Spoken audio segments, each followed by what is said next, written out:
こんにちは、高弘です。今日はシルエットの話。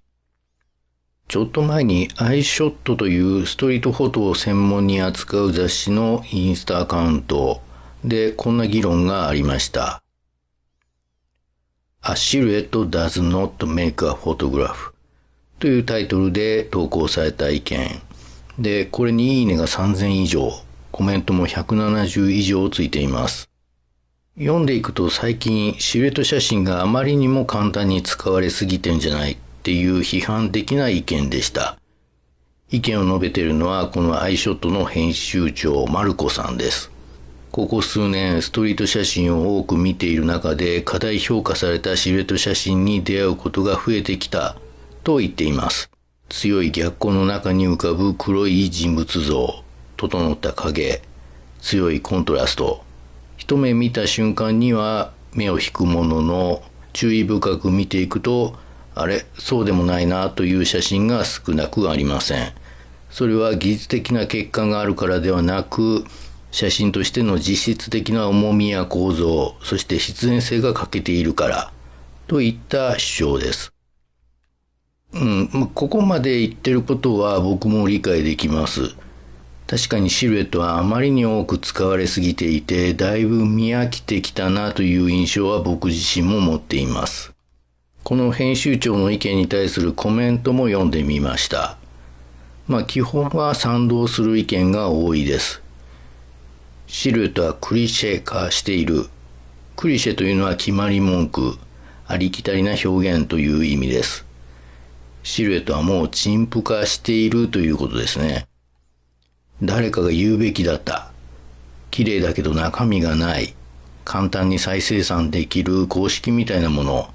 といった意見が並びます。また SNS による量産型の写真に対する考察も散見されました。スマホの小さな画面で見るにはパッと目を引くコントラストが有利。投稿頻度を保つために聞く方を繰り返してるんだといったような考察です。今の写真は SNS と深く結びついていて、その SNS に適応するように進化しているということなんでしょうね。これは賛同でも反対でもなく、ちょっと物事を俯瞰で見ているような意見です。似たような角度の意見として、これはシルエットだけじゃなくて、再度増し増し、ガラスの反射などの他の技法でも見られる現象だと言っている人もいました。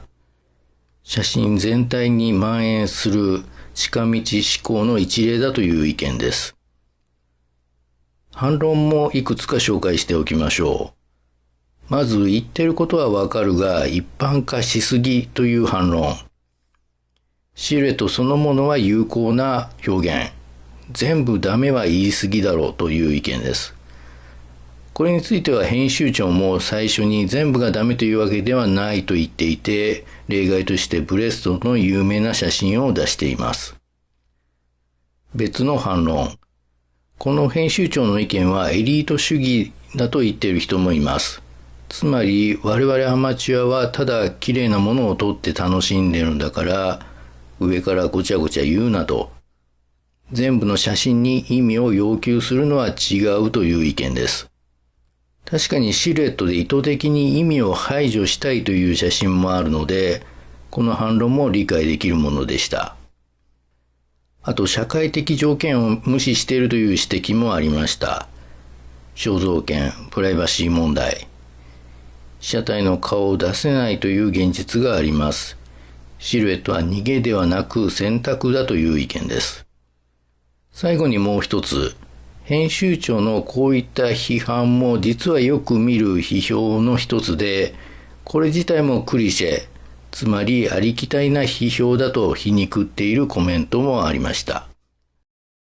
さて、ここまでいろんな意見を見てきましたけど、皆さんはどう思います？このシルエット写真に対する問題定義。ストリートフォトを始めたばかりの人にはあまりピンとこないかもしれません。でも毎日のようにインスタの作り込まれたストリートフォトを見ている人なら、一回は考えておくべき問題かなと思いますし、すでに考えたことがあるっていう人も多いのではと思います。僕個人はシルエットは数学の公式みたいなもんだと思っています。それを覚えると問題が解ける。つまり写真が写真としてうまくいく。初心者にとって最初に覚えるテクニックの一つです。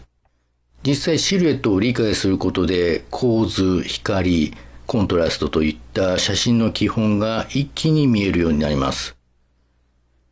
しかし、それがゴールになってしまうのも良くないと感じています。